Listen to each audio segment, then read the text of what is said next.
It's my opinion, Phila TIs, that terrorism threats are enemies of the Constitution. That for us to identify terrorism threats, we need to look at their ideals. Do they seek to harm people? Can their activities lead to serious violence? Are the people that are being targeted, are they asking for help? Because I've never heard of a terrorism threat calling a fusion center, an FBI facility, going to their offices asking for help, going to police, politicians. If you guys know of any terrorism threats doing that, please let me know on my Facebook channel because I want to know why they're not in prison or jail. Why are they walking around on our streets?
In 2006, I remember working as a volunteer chaplain through my church, and I would go to places like the Bay County Boot Camp where Martin Lee Anderson died.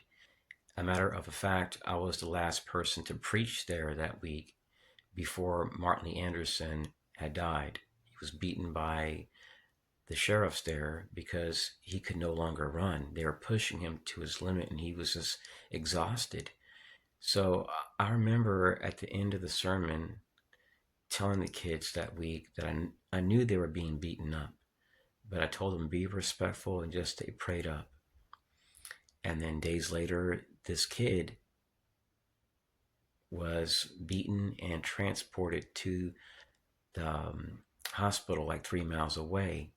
I lived in a small town, so I knew a lot of people. The medical staff there didn't understand why they wanted to transport his body to Pensacola, Florida. That's like getting hurt in Orlando and being transported to Jacksonville, Florida. That doesn't make a lot of sense. They believed they could have saved his life. So there was clearly a cover up.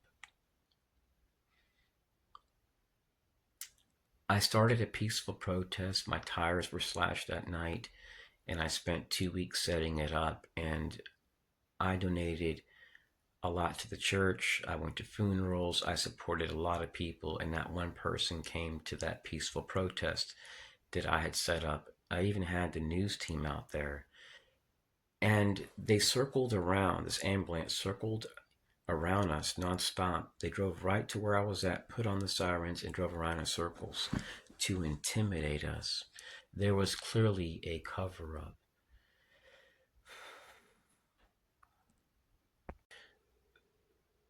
So, from what I've gathered, fellow TIs, gang stalking is nothing more than a governmental activity which relies on interagency partners, cops, police chiefs, DOJ, county attorneys, municipalities to be on the same page and turn a blind eye to these activities. So going to them is a waste of time, along with inspector generals, DHS state committees. They're an absolute joke. And most politicians won't help you, neither will federal agencies. So it makes sense to go to countries which do not have a strong relationship with the United States, or potentially, let's say they have no U.S. agencies there, no embassy. Those are places to go to.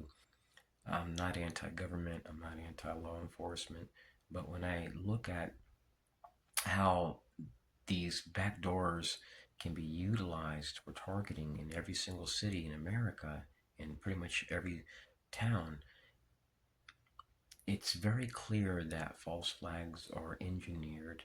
It's very clear when you see that police redact reports, nobody investigates their partners, that there's a mechanism which allows abuses to occur, and if anything happened, it would be redacted.